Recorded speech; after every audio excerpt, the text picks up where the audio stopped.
লজ্জা দিয়েন না, আল্লাহ আজকে শরম দিয়েন না, বিজয় দেন, আল্লাহ শরম দিয়েন না।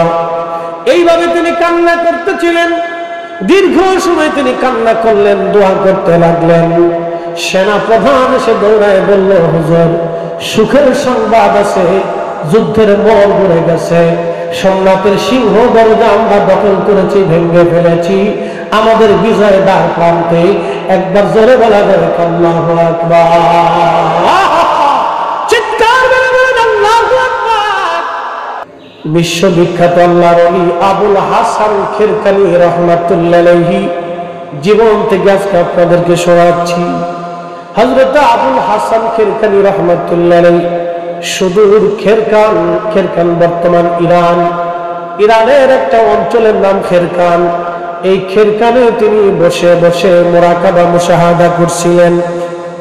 সুদূর আফগানিস্তানের, বর্তমানে আফগানিস্তানের রাজধানীর নাম কাবুল।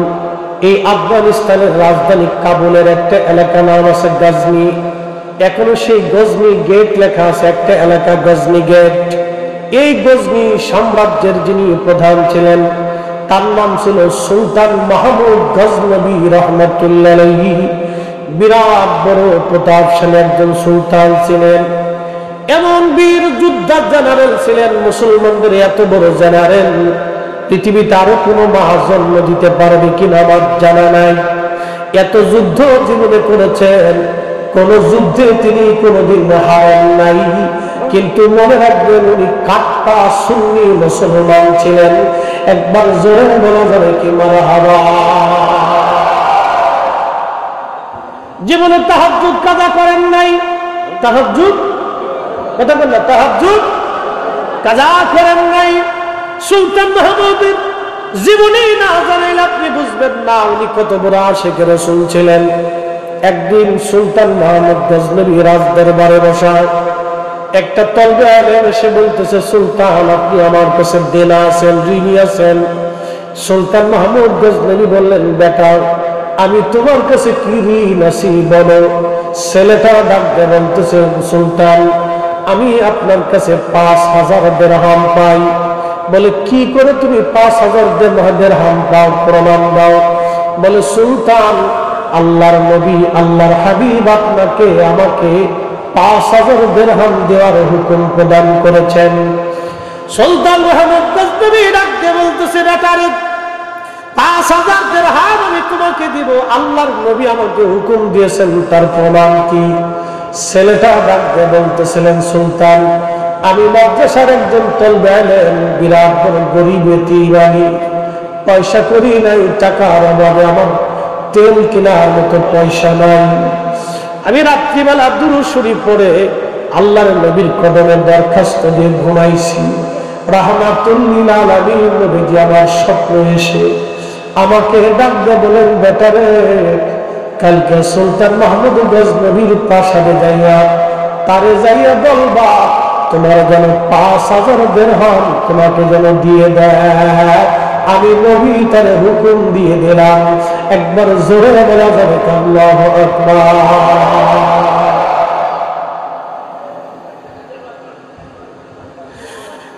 সাতকের মুসলমান খুবই মনোযোগ দিয়ে শুনে যাবেন।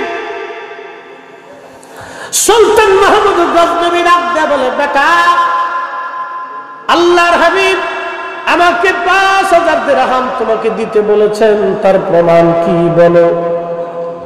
বলতেছে, সুলতান আমি আমার রাসূলকে বললাম, ইয়া রাসূলুল্লাহ আমি যে 5000 দিরহাম চাবো, কিন্তু সুলতান তো প্রমাণ চাবে। আমি কি প্রমাণ দিব যে আপনি আমাকে হুকুম দিয়েছেন? ছেলেটাকে আল্লাহর নবী ডাক দিয়ে বলল, বেটারে সুলতান মাহমুদ গজনবীকে যা বলবা প্রত্যেক দিন সুলতান মাহমুদ আমাকে 5000 বার দুরূদ শরীফ করে রাত্রিবেলা আমাকে হাদিয়া পাঠায়। আজকে 7 দিন হলো সুলতান মাহমুদ আমারে কেন দুরূদ হাদিয়া পাঠায় না, জিজ্ঞাসা কইরো, তার কাছে কারণ জানতে চাইও। একবার জোরে বলবেন কি মারহাবা।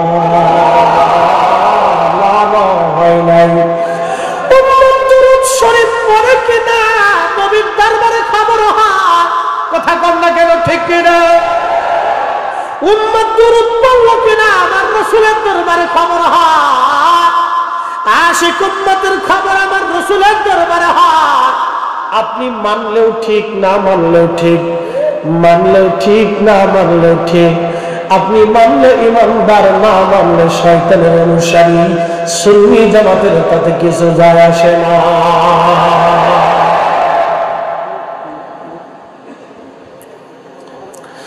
জবাব ছেলেটি ডাক দিয়ে বলতেছে, সুলতান আপনি বলে প্রত্যেক দিন রাত্রিবেলা 5000 বার দুরূদ শরীফ পড়ে আল্লাহর হাবিবকে হাদিয়া পাঠান। সুবহানাল্লাহ বলবেন। গজনী সাম্রাজ্যের সুলতান, বর্তমান আফগানিস্তান, ইরান, পাকিস্তানের এক অংশ, উজবেকিস্তান, তুর্কমেনিস্তান, তাজিকিস্তান, এই বিরাট অংশের তিনি গজনী সাম্রাজ্যের সুলতান ছিলেন। কত বড় আশিক রাসূল। আজকে দুরূদের বিরোধিতা হয়, আমার নবীর মিলাদের বিরোধিতা হয়।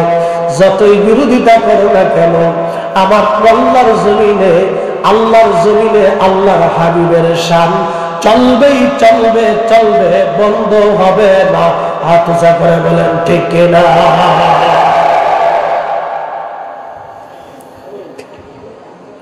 প্রশ্ন করি, জবাব দিবেন। জমিন কার? আসমান কার? জমিনে আইন চলে কার? আসমানে আইন চলে কার? সূর্য আইন মানে কার? চাঁদ আইন মানে কার? বাতাস আইন মানে কার? সমুদ্রের জোয়ার ভাটা আইন কার? সূর্যের আলো বেশি হবে না কম হবে আইন কার? আবহাওয়ার পরিবর্তন আইন কার? তামাম সৃষ্টি আল্লাহর আইনে চলে, আমরা আল্লাহর আইনে চলি। মিলাদুন নবীর মাহফিল আল্লাহর আইনে হয়। কথা বলেন ঠিক কিনা? খুবই মনোযোগ দিয়ে শুনবেন। সুলতান মাহমুদ গজনবী রাহমাতুল্লাহ আলাইহি যুবক ডাক দিয়ে বলল, হুজুর সুলতান, আজকে 7 দিন হলো আপনি আল্লাহর নবীকে দুরূদ হাদিয়া পাঠান নাই। সুলতান মাহমুদ গজনবী চোখের পানি ছেড়ে ছেড়ে দিয়ে কাঁদার বলে, বেটা তুমি সত্যি বলেছ, আল্লাহর নবী সত্যি হুকুম দিয়েছে। আজকে 7 দিন হলো আমি দুরূদ শরীফ পাঠাই না। রাজ্যের কাজে, সাম্রাজ্যের কাজে আমার দুরূদ শরীফ আমি পড়তে পারি নাই 7 দিন।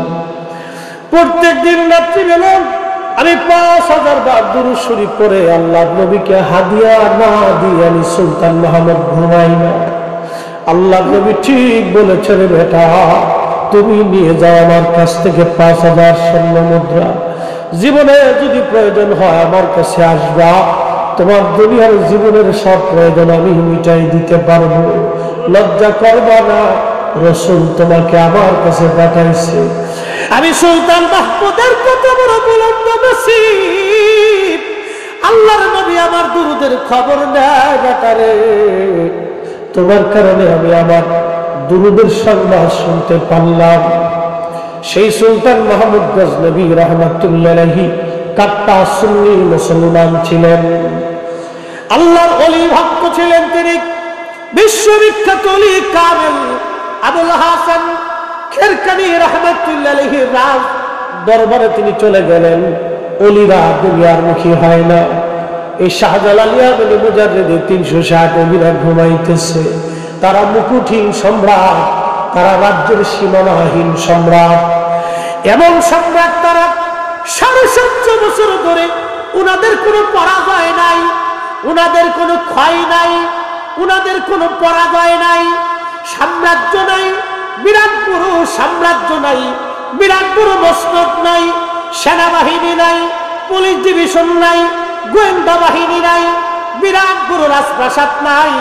একটা মাজার শরীফে তিনি ঘুমিয়েছেন। শাহজালালিয়া মুজাররিদি 750 বছর ধরে কোটি কোটি কোটি কোটি মুসলমান ওনার জিয়ারতে, কোটি কোটি মুসলমান ওনার জিয়ারতে 750 বছর ধরে ওনার মাজারের পাশে বসে বসে আল্লাহর দরবারে কাঁদতে থাকে।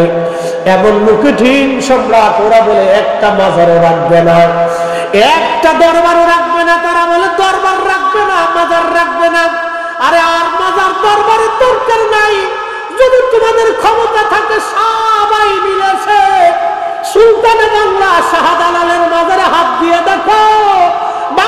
জমিনে বিশ্বযুদ্ধ লেগে যাবে।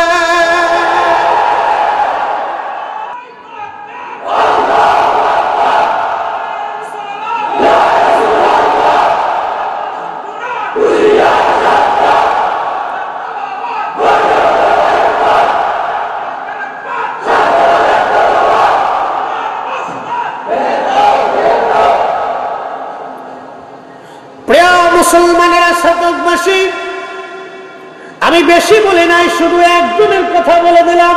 কি কথা কন না কেন? বেশি লাগবে? বাংলাদেশে বিশ্বযুদ্ধ হয়ে যাবে, বিশ্বযুদ্ধ। কথা কন না কেন? কথাটা বলে এত সহজ, এগুলি স্বপ্নই দেখা যায়, আর খালি বড় বড় ঢাক ছাড়া যায়, হ্যাঁ চলে শেষ করে ফেলে দেয়।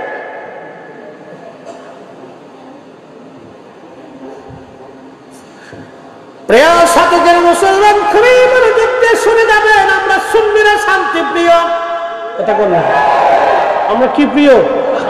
শান্তি প্রিয়। অশান্তি, বিশৃঙ্খলা, মারামারি, হানাহানি, কাটাকাটিতে আমরা বিশ্বাসী না। আমরা সুফি যারা ছিলেন তারা এগুলি তো বিশ্বাসী ছিলেন না। তবে একটা কথা মনে রাখবেন, ঘটনা শুনাইতেছি, সুফিদেরকে খেপাইয়া কারো রাজত্ব দুনিয়াতে টিকে থাকে না। আল্লাহুম্মা সাল্লি আলা সাইয়্যিদিনা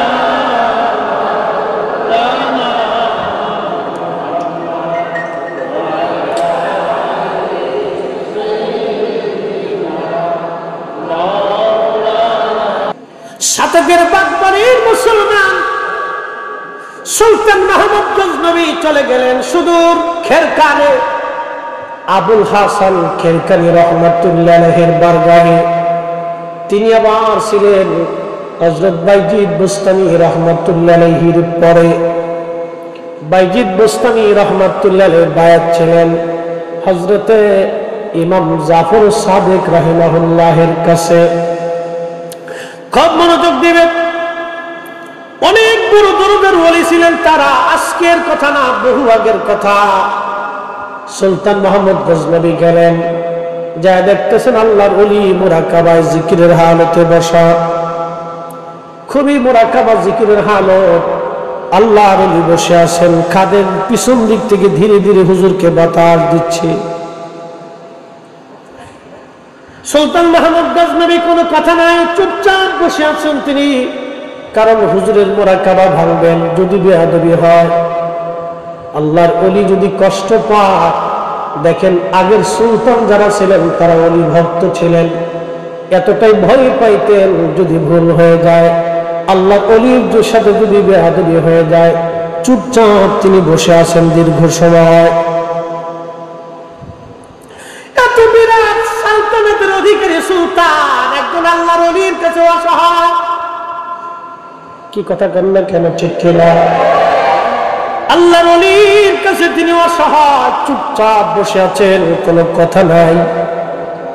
অনেক সময় পরে খাদেমকে ডাক দিয়ে বললেন, আল্লাহর বান্দা, আমি সুদূর আফগানিস্তানের গজনি থেকে আসছি। সুলতান মাহমুদ গজনবী, আমি গজনি সাম্রাজ্যের সুলতান, আল্লাহ ওলির খেদমতে আসছি। দয়া করে হুজুরকে একটু অবহিত করেন, আমি দোয়া নেওয়ার জন্য আসছি। খাদেম হুজুরের মুরাকাবা ভেঙে দিলেন। আবুল হাসান খেরকানি রাহিমাহুল্লাহ ডাক দিয়ে বললেন, বেটা মুরাকাবা কেন ভাঙলা? বলে, হুজুর, গজনি সাম্রাজ্যের সুলতান মাহমুদ গজনবী আপনার কদমে আসছেন দোয়া নেওয়ার জন্য, ইজাজতের জন্য। আল্লাহর ওলি ধমক দিয়ে বলেন, বেটা দুনিয়ার কুকুরকে বের হয়ে যেতে কর, আমার কাছে কেন আসছে এটা বের করে দেখে আমার থেকে। ও কেন আসছে বের হয়ে যেতে কর, ওর সাথে আমার কোনো কথা নাই, বের হয়ে যেতে বল। সুলতান মাহমুদ গজনবী খুব বিচক্ষণ ছিলেন। সামনে এসে আস্তে করে হুজুরের সামনে আদবের সাথে বসে যা বলেন, হুজুর ক্ষমা করে দিবেন, আমি আপনার কাছে দোয়ার জন্য আসছি। বলতেছে, কেন আসছো বলো? বলে, হুজুর দোয়ার জন্য আসছি। কি দোয়া চাও তুমি? বলতেছে, হুজুর ভারতের একটা বিরাট বড় মন্দির আছে সোমনাথ, এই মন্দির আমি দখল করতে চাই, এই এলাকা আমি দখল করতে চাই। আল্লাহর ওলি বললেন, বেটা তুমি এই মন্দির দিয়ে কি করবা? কেন তুমি দখল করতে যাবা? কারণ কি? তোমার কি প্রয়োজনে পড়ছে? বলতেছে, হুজুর আমি শুনছি, আমি জানছি আল্লাহর নবী মক্কাতুল মুকাররমায় কাবা শরীফের ভিতরে 360টা মূর্তি ভেঙ্গে ফেলে দিয়েছিল। এই ভাঙ্গা ভগ্নাংশ কিছু অংশ এনে তারা এই মূর্তি বানাইছে। আর তারা বলে নাকি মূর্তি এই মন্দির কেউ দখল করতে পারবে না। তাদের এই ইচ্ছাকে, বিশ্বাসটাকে আমি নষ্ট করে দেওয়ার জন্য, প্রতিহত করার জন্য, এবং ওই যে কাবা শরীফ থেকে ভেঙে ফেলে দেওয়া ভগ্নাংশ আমি একবারে চুরমার করে দেওয়ার জন্য আমি আক্রমণ করতে চাই। কিন্তু হুজুর আমার সেনাবাহিনী বিরাট বড় দুর্বল, এত বিরাট সেনাবাহিনীর সঙ্গে আমার এই ছোট্ট সেনাবাহিনী যুদ্ধে পারবে না। আমি আল্লাহ নবীর কাছে আসছি ইজাজত নেওয়ার জন্য, দোয়া নেওয়ার জন্য। আপনি যদি দোয়া করে দেন তাহলে আমি যুদ্ধে জড়াবো, আর দোয়া যদি না করেন তাহলে আমি যাব না। আওয়াজ তুলে বলা যাবে আল্লাহু আকবার।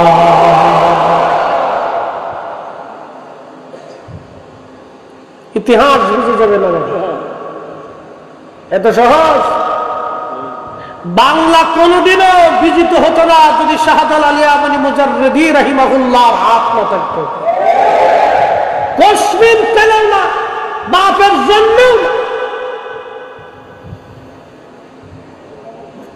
কোন ইতিহাসে সম্ভব ছিল না যদি শাহজালাল আলী আমনি মুজাররিদির হাত না থাকতো, যদি ওনার তাসাউফের হাত না থাকতো, যদি ইলমুল কালবের শক্তি না থাকতো, সিফা সালাম নাসিরউদ্দিন সাহেব তলোয়ার এ জমিনে চলত না, যদি ওনার সেই আল্লাহ প্রদত্ত ক্ষমতা না থাকতো, মুসলিম তো দূরের কথা, মুসলমানের অস্তিত্ব নিয়ে জমির সন্দিহান ছিল।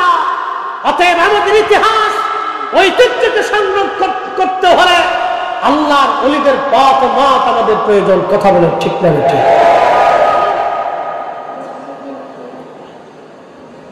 প্রিয় সাধকের মুসলমান, হযরত সুলতান মাহমুদ গজনবী রাহিমাহুল্লাহকে আবুল হাসান কিরকানী রাহমাতুল্লাহ আলাইহি দোয়া করলেন। দোয়া করার পরে তিনার গায়ের ভিতর থেকে জুব্বাখানা করলেন। জুব্বাটা জায়গায় জায়গায় তালি দেওয়া ছিল, সিরা ছিল, মোটা সুতার বানানো কম্বলের মতো জুব্বা মোটা। খুলে দিয়ে বললেন, বেটা জুব্বাখানা নিয়ে যাও, যাও জুব্বাখানা নিয়ে যদি ওই সময় কঠিন মুসিবতের মধ্যে পড়ে যাও, আমি জুব্বাখানা তোমারে দিয়ে দিলাম। জুব্বাখানা তুমি আল্লাহর দরবারে ওযু করে নামাজ পড়ে যদি যুদ্ধে তুমি বিপদের মধ্যে পড়ো, এই জুব্বাখানা হাতের মধ্যে নিয়ে আল্লাহকে বলবো, আল্লাহ জুব্বার মালিক যদি তোমার পছন্দ হয়, আল্লাহ এই জুব্বার মালিককে তুমি যদি ভালোবাসো, তোমার যদি পছন্দের ভালোবাসার হয়, তাহলে এই জুব্বাখানা ধরে তোমার দরবারে হাত বাড়াইছি। সুলতান মাহমুদ তুমি আল্লাহর কাছে যা যা মন চাই চাবা, আল্লাহর ইচ্ছায় আশা করি আমার মালিক তোমারে খালি ফেরাবে না। জোরে বলা যাবে কি মারহাবা।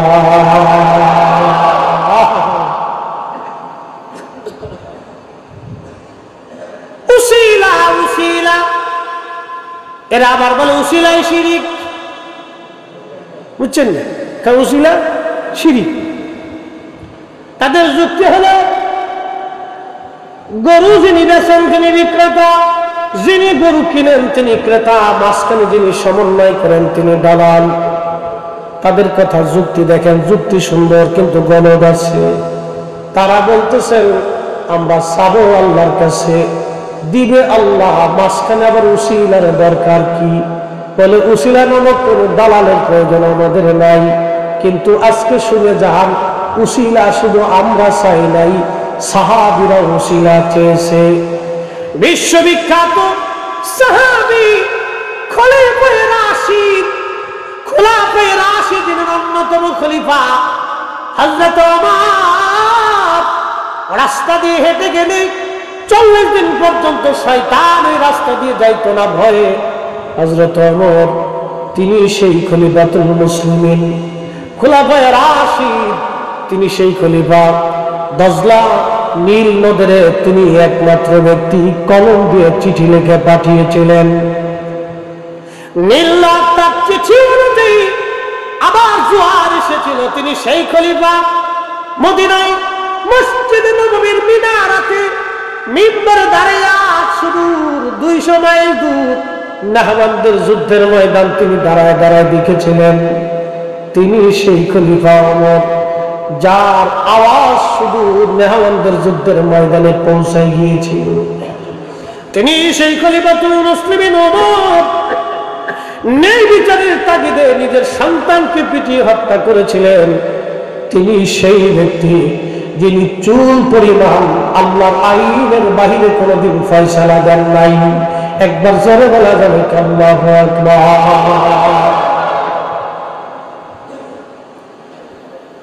আমাদের আমির উমরারা যদি বেনামাজি হয়, আমির উমরারা যদি সৎ না হয়, তাহলে আমাদের দুঃখের কোনো শেষ নাই। হযরত আমিরুল মুমিনিন ওমর রাদিয়াল্লাহু আনহু তিনি সেই ব্যক্তি। মদিনা মুনওয়ারায় কোনো বৃষ্টি নাই, বৃষ্টির দারুণ অভাব হয়ে পড়ল। লোকেরা এসে বলল, আমিরুল মুমিনিন বৃষ্টির বড় অভাব, আপনি দয়া করে বৃষ্টির জন্য দোয়া করেন। হযরত ওমর দোয়া শুরু করলেন। বর্ণনাকারী রাবী সাহাবী খাদিমুর রাসূল হযরত আনাস রাদিয়াল্লাহু আনহু বলতেছেন, হযরত ওমর রাদিয়াল্লাহু আনহু তিনি দোয়া করতেছিলেন, ওয়া ইন্না কুন্না নাতাওয়াসসালু বিআম্মিন নবিয়িনা, ওগো রব, এখন তোমার নবীজির চাচার উসিলা ধরে দোয়া করতেছি, দয়া করে আপনি আমাদেরকে বৃষ্টি দেন। হযরত ওমর দোয়া করে, আল্লাহ তোমার নবীজির চাচা আব্বাস রাদিয়াল্লাহু আনহু উসিলা ধরলাম, আল্লাহ আকাশ থেকে বৃষ্টি দেন। হযরত রাবী খাদিমুর রাসূল আনাস বলতেছেন, ক্বালা ফায়াসকুন, আমি দেখলাম আল্লাহর আকাশ থেকে অজর দ্বারা বৃষ্টি নামা শুরু হয়ে গেল। একবার জোরে বলা যাবে আল্লাহু আকবার। তাহলে বলেন উসিলা আসে না নাই? যদি উসিলা শিরিক হয় তাহলে সাহাবীরা আগে শিরিক করছে। আরে উসিলা করে সাহাবী যদি শিরিক করে, আমরা সুন্নি মুসলমান সাহাবীদের মতই করতে রাজি আছি। কথা বলেন ঠিক না বেঠে? হযরত আবুল হাসান কিরকানি জুব্বা দিয়ে দিলেন। সুলতান মাহমুদ গজনবী সুদূর গজনি থেকে ভারতে এসে সোমনাথ আক্রমণ করলেন। বুঝতে পারতেছেন কত কঠিন যুদ্ধ। সনাতন বাহিনী তৎকালীন সময়কার বিরাট বড় ভারতীয় সেনা, লক্ষ লক্ষ সৈন্যরা জীবন দিয়ে যুদ্ধ করতেছে। তারা তাদের স্থাপনা, তাদের মন্দির রক্ষা করার জন্য যুদ্ধ চলে।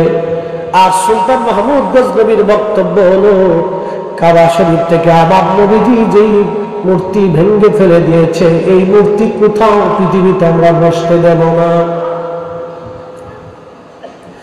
কঠিন যুদ্ধ, মাসের পর মাস, জীবনের পর জীবন, রক্তের পর রক্ত পড়ে যাচ্ছে। কঠিন জিহাদে এক পর্যায়ে সুলতান মাহমুদ গজনবীর সেনা প্রধান এসে বললেন, সুলতান, মন বলতেছে যুদ্ধের ময়দানে টিকে থাকা সম্ভব না। আমার অল্প সৈন্য দিয়ে এত বড় বাহিনীর সঙ্গে লড়াই সম্ভব হচ্ছে না। আমাদের সৈন্যদের মনোবল ঝিমিয়ে গেছে। মন বলতেছে এই বছর আমাদের সৈন্য ফিরে যেতে হবে। সুলতান মাহমুদ যুদ্ধের দিক নির্দেশনা দিয়ে তিনি চলে গেলেন তাঁবুর ভিতরে, ওযু করলেন, 2 রাকাত নামাজ পড়লেন। আল্লাহর কোরআন বলতেছে, ইয়া আইয়ুহাল্লাযীনা আমানুস্তাঈনু বিস-সাবরি ওয়াস-সালাহ।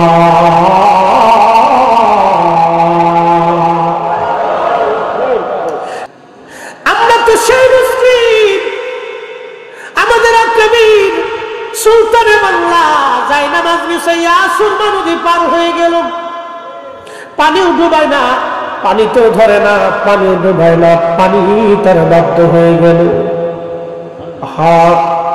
কি করে তাদের অবদান আপনি ভুলে যাবেন? আজ কি করে তাদের অবদান ভুলে যাবেন? হ্যাঁ, মাথায় যদি ময়লা লাগে মাথা ধুয়ে ফেলতে হয়, মাথার চুলে উকুন ঢুকলে উকুন ফেলতে হয়, মাথা কেটে ফেলতে হয় না। গায়ের জুব্বায় যদি ময়লা লাগে এই জুব্বা কেটে ফেলে দিবেন না, আপনি ময়লা পরিষ্কার করে ফেলবেন। আল্লাহর ওলিদের কিছু কিছু মাজারে বেশরীয় কর্মকাণ্ড হয়, সেটা আমরা দেখবো, পরিষ্কার করা লাগবে। তাই বলে মাজার ভাঙতে দেব না, কথা কোন ঠিক কিনা? পরিষ্কার করতে হবে, ভাঙার অনুমতি দেওয়া যাবে। কারণ আজকে ছোটগুলি ভাঙা শুরু করছে, কালকে বড়টায় হাত দিবে তারা, তখন সারা দেশে বিশৃঙ্খলা লাগবে, অশান্তি, যুদ্ধ বিগ্রহ লেগে যাবে, মারামারি দাঙ্গা হাঙ্গামা লেগে যাবে, রক্তপাত হবে, মানুষ মার্ডার হবে। এগুলি অনুমোদন দেওয়া যাবে না। বর্তমান প্রশাসককে আমি বলবো, তারা বাংলাদেশে অশান্তি বিশৃঙ্খলা সৃষ্টি করতে যারা চায়, দ্রুত গতিতে তাদের আইনের আওতায় আনেন, নতুবা আমার দেশের এই সুন্দর সমাজ তারা নষ্ট করে দেবে। কথা বলেন ঠিক কিনা?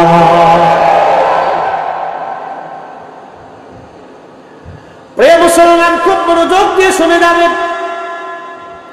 হাজির সুলতান মাহমুদ গজনবী নামাজে দাঁড়িয়ে গেলেন, নামাজ শেষ, জুব্বা খানা হাতে নিয়ে আল্লাহর দরবারে হাত বাড়াইলেন। আমার কোরআনে আল্লাহ বলেন, কোরআন বলতেছে, আইয়ুহাল্লাযীনা আমানুস্তাঈনু বিস-সাবরি ওয়াস-সালাহ।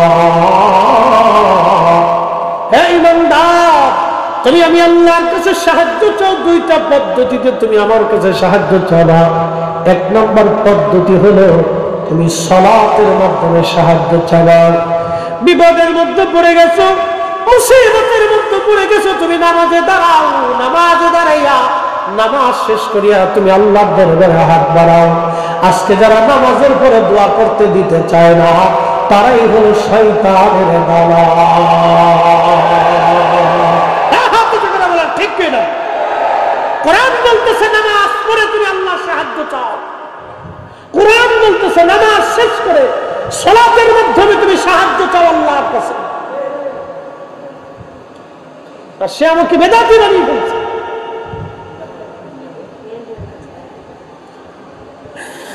আল্লাহর কোরআনে আরো বলতেছে, فَإِذَا فَرَغْتَ فَانصَبْ وَإِلَى رَبِّكَ فَارْغَب।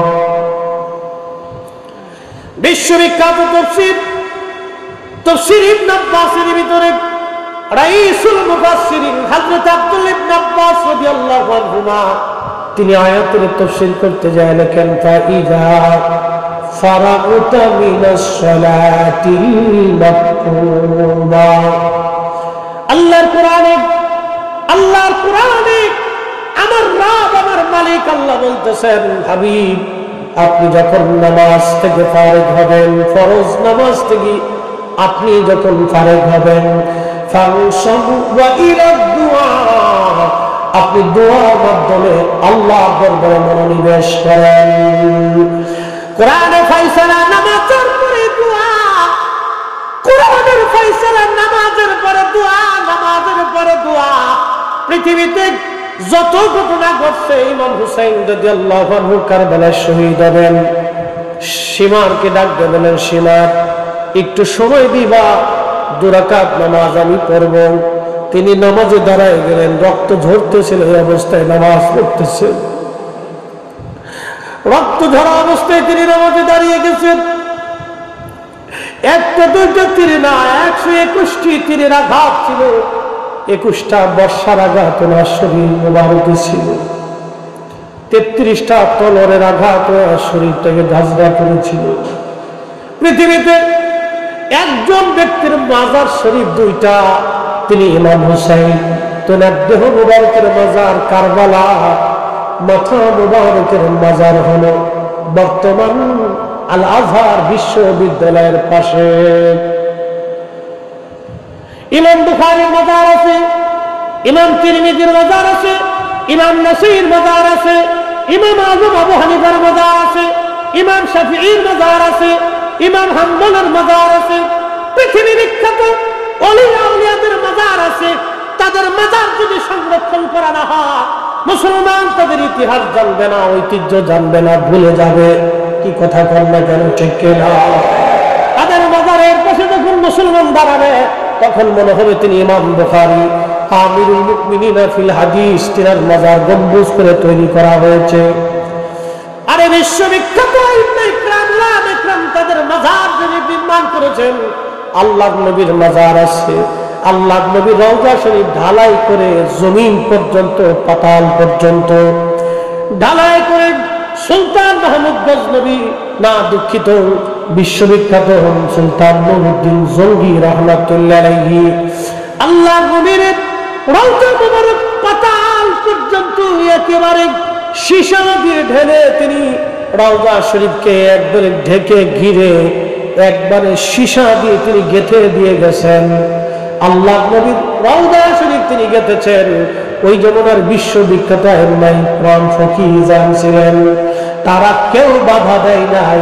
আজকে তোমাদের হলো কি, খালি ভাঙতেই চাও, ভাঙতেই চাও। তার মানে ভাঙার কথা না, কথা হলো আমার দেশের উগ্রতার বিষ সরাই দিতে চাও, আমার দেশের অশান্তি বাড়াইতে চাও। আমরা সুন্নিরা সজাগ থাকতে দেশে অশান্তি বাড়াইতে দেব না। কথা বলেন ঠিক কিনা?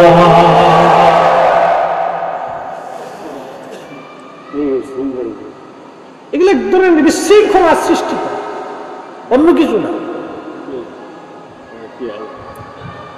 যার যার কাজ শেষে করে, কোনো অসুবিধা নাই।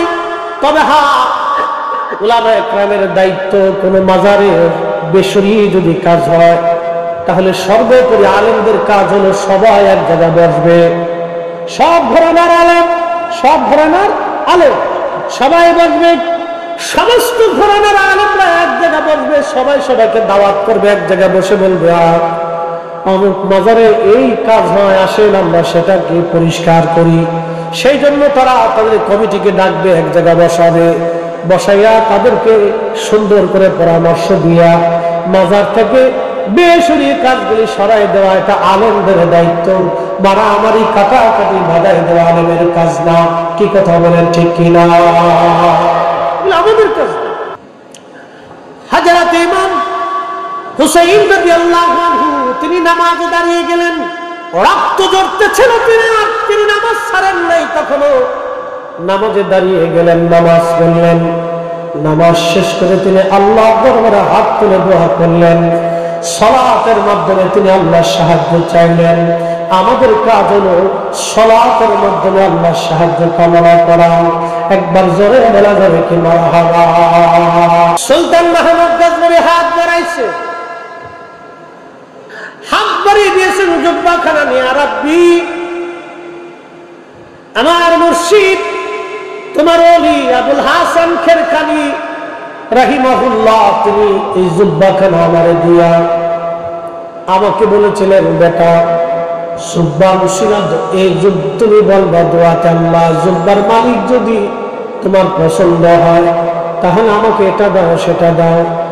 রব্বুল আলামিন, আজকে আমি হাত তুলেছি এই জুব্বাখানা হাতে নিয়ে, আল্লাহ আজকে আমি হাত বাড়াইলাম। রব্বুল আলামিন, এই জুব্বার মালিক যদি তোমার পছন্দ হয়, এই জুব্বার মালিক যদি তোমার পছন্দ হয়, তাকে যদি তুমি ভালোবেসে থাকো, আল্লাহ এই জুব্বার উসিলা ধরলাম, জুব্বার মালিকের উসিলা ধরলাম। আজকে আমি সুলতান মাহমুদ গজনবী এবং মুসলমানদেরকে পরাজিত করিও না আল্লাহ, স্মরণ দিও না, আজকে বিজয় দিয়ে দাও। আজকে সোমনাথে আমাদের বিজয় দাও, পরাজয় দিও না আল্লাহ। সুলতান মাহমুদ গজনবী চোখের পানি ফেলে ফেলে কাঁদতেছে, আল্লাহ আজকে স্মরণ দিয়েন না, লজ্জা দিয়েন না আল্লাহ, আজকে স্মরণ দিয়েন না, বিজয় দেন আল্লাহ, স্মরণ দিয়েন না। এইভাবে তিনি কান্না করতেছিলেন, দীর্ঘ সময় তিনি কান্না করলেন, দোয়া করতে লাগলেন। সেনা প্রধান এসে দৌড়ায় বলল, হুজুর সুখের সংবাদ আছে, যুদ্ধের মোড় ঘুরে গেছে, সোমনাথের সিংহ দরজা আমরা দখল করেছি, ভেঙে ফেলেছি, আমাদের বিজয় দ্বার প্রান্তে। একবার জোরে বলা যাবে আল্লাহু আকবার, চিৎকার করে বলেন আল্লাহু আকবার। তারা বলেন, বলেন দরকার আছে না নাই? বেশি ওলিদের পক্ষে থাকবো। শাহজালালের জমিন, শাহপরানের জমিন, 360 আউলিয়ার জমিন, আল্লাহর ওলিদের জমিনে ওলিদের দেওয়া ইসলাম এদেশেই চলবে। হাত উঁচা করে বলেন ঠিক না বেঠে?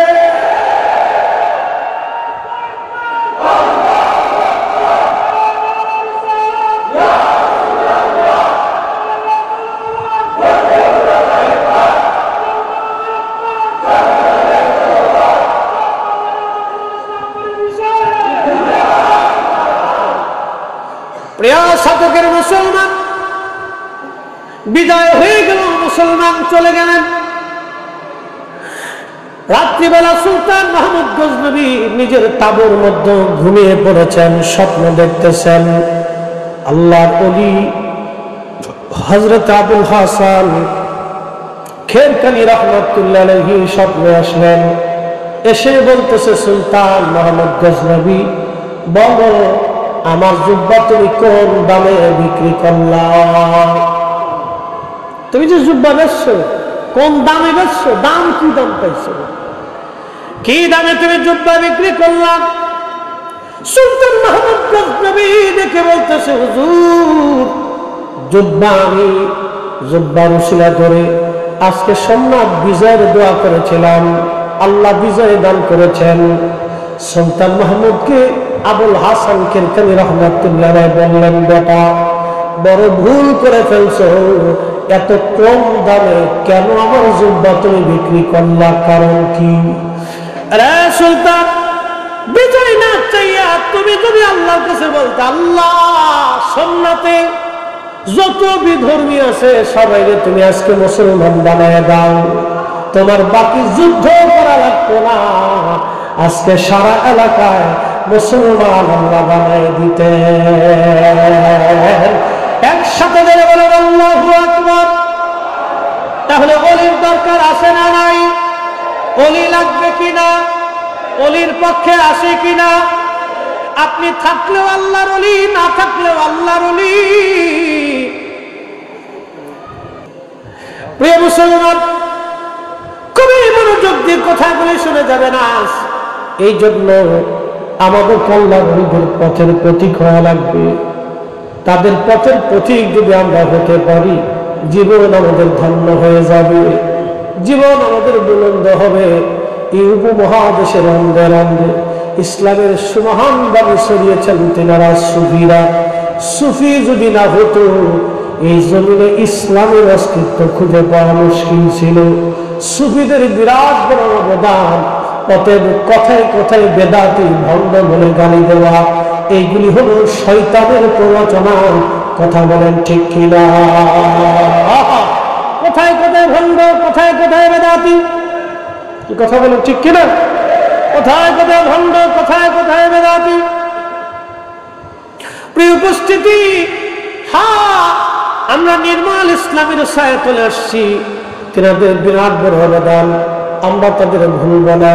তাদের জিয়ারত আমাদের দরকার, কিন্তু সেই জিয়ারতটা আমরা সুন্নত পদ্ধতিতে শরীয়তের আইন মোতাবেক আমরা করব। যদি শরীয়তের আইনে রেখে তাদের জিয়ারত আমরা করি, তাহলে তারাও খুশি হবে, আমরাও খুশি হবে। আমরা শরীয়তের বাহিরে যাব না, সুন্দর পদ্ধতিতে আমরা সুন্নত তরিকা অনুযায়ী তাদের জিয়ারতে যাব, তাদের সাক্ষাৎ করব, তাদের জন্য দোয়া করব। আল্লাহ আমাদের প্রত্যেকের তৌফিক দান করুন, করে বলেন আমিন। প্রিয় শতকের মুসলমান, আমি কোরআন শরীফ থেকে সর্বপ্রথম যে আয়াত পড়েছিলাম সে আয়াতের দিকে চলে যাই। আল্লাহর কোরআন বলতেছে, কামা আরসালনা ফীকুম রাসূলান মিনকুম ইয়াতলু আলাইকুম আয়াতিনা। আল্লাহ বলতেছে, হাবিব আমি আপনাকে পাঠিয়েছি, ফীকুম রাসূলান মিনকুম, আমি আপনাকে তাদের মধ্যে পাঠাইলাম রাসূল বানায়া। অন্য আয়াতে আল্লাহ বলেন, আইয়ুহান নাবিয়্যু ইন্না আরসালনাকা শাহিদ, হে নবী আমার বন্ধু, আপনাকে পাঠিয়েছি আমি আল্লাহ সাক্ষী বানায়া, শাহিদ বানায়া। অন্য আয়াতে আল্লাহ রাব্বুল আলামিন কুরআনে বললেন, ওমা আরসালনাকা ইল্লা রাহমাতাল লিল আলামিন। আপনাকে तमाम সৃষ্টির রহমত বলে আমি আল্লাহ আপনাকে পাঠিয়েছি, तमाम জগতের রহমত বলে আমি আল্লাহ আপনাকে পাঠাইছি। আল্লাহ তার রাসূলকে পাঠাইলেন বিভিন্ন কারণে, বিভিন্ন কারণে আল্লাহ পাঠাইলেন। একটা কারণ হলো শাহিদ, সাক্ষী বানাইলেন। 2 নম্বর কারণ হলো মুবাশশির, সুসংবাদ প্রদানকারী করে আল্লাহ পাঠাইলেন। 3 নম্বর নাযীরা, আল্লাহ ভীতি প্রদর্শনকারী হিসেবে পাঠাইলেন। 4 নম্বর দাঈয়ান ইলাল্লাহ, আল্লাহর দিকে তিনি আহ্বানকারী হিসেবে আল্লাহ তারে পাঠাইলেন। 5 নম্বর আল্লাহ বলেন ওয়াসিরাজান মুনীরা, উজ্জ্বলতম প্রদীপ বানিয়ে আল্লাহ তার নবীকে আমাদের মধ্যে পাঠাইলেন। আহা, রহমাতুল লিল আলামিন নবীজি 63 বছরের জীবনে মাত্র 23 বছর তিনি মানুষের মাঝে দাওয়াতের কাজ করেছেন। বাকি 40 বছর মক্কার অলি গলি দিয়ে তিনি ঘুরে বেরিয়েছেন, পাহাড় কাটিয়েছেন, সংসার করেছেন, বিয়ে শাদী করেছেন, বাচ্চা কাচ্চা হয়েছে। আহা, এমন একজন মহিষী নারীকে তিনি বিয়ে করেছিলেন, তার নাম হযরতে খাদিজাতুল কুবরা রাদিয়াল্লাহু আনহা। তিনার লকব ছিল তাহেরা তাইয়্যিবা। এর অর্থ ছিল তিনি কোনোদিন কোনো মূর্তির সামনে মাথা নত করেন নাই, তিনি কোনো প্রতিমার সামনে মাথা নত করেন নাই, কোনোদিন কোনো পাথরের সামনে তিনি মাথা নত করেন নাই। জাহিলিয়াতের হারামি, শারাবি, খারাবি, নাপাকি কোনোদিন তার ছোঁয়া তার গায়ে লাগে নাই। তিনি আমাদের মা হযরতে আম্মা জান খাদিজাতুল কুবরা। 40 বছর তিনি মক্কার অলিগলি দিয়ে কাটাইলেন, ছাগল চড়াইলেন, দুম্বা চড়াইলেন। আল্লাহ কোরআন নাযিল করলেন 40 বছর বয়সে। এই কোরআন শরীফ নাযিল করার পরে রহমতুল নবী মানুষের দ্বারে দ্বারে কালেমার দাওয়াত দিয়েছেন, গোপনে দিয়েছেন, প্রকাশ্যে দিয়েছেন। তিনি কালেমার দাওয়াত দিলেন। সর্বপ্রথম আমার নবীর কালেমার দাওয়াত যিনি মেনে নিলেন তিনি আম্মা জান খাদিজা। এরপরে বালকদের মধ্যে যিনি কালেমার দাওয়াত মেনে নিলেন তিনি হযরত আলী কাররামাল্লাহু ওয়াজ। এই 3 জন কাবা শরীফে নামাজ পড়তেন।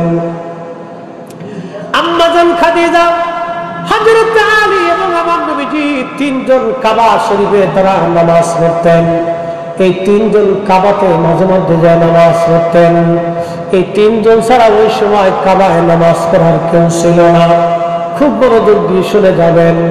হযরত আলী রাদিয়াল্লাহু আনহুর বয়স তখন 10, তিনি 10 বছর বয়সে কালেমা পড়েছিলেন। হযরত আলীর শরীরের ভিতরে কোনো শারাবি, খারাবি, হারামি, নাপাকি কোনোদিনও তিনার শরীরে বাতাস পর্যন্ত লাগে নাই। তিনি কখনো মদ পান করেন নাই, তিনি কখনো নেশায় আসক্ত হন নাই। 10 বছর বয়সে কালেমা শরীফ পড়লেন তিনি, কোনো শারাবি খারাবি তার শরীরে লাগে নাই। খুব মনোযোগ দিবেন। তার সঙ্গে আমার নবীজি তার কন্যা ফাতেমাকে বিয়ে দিলেন।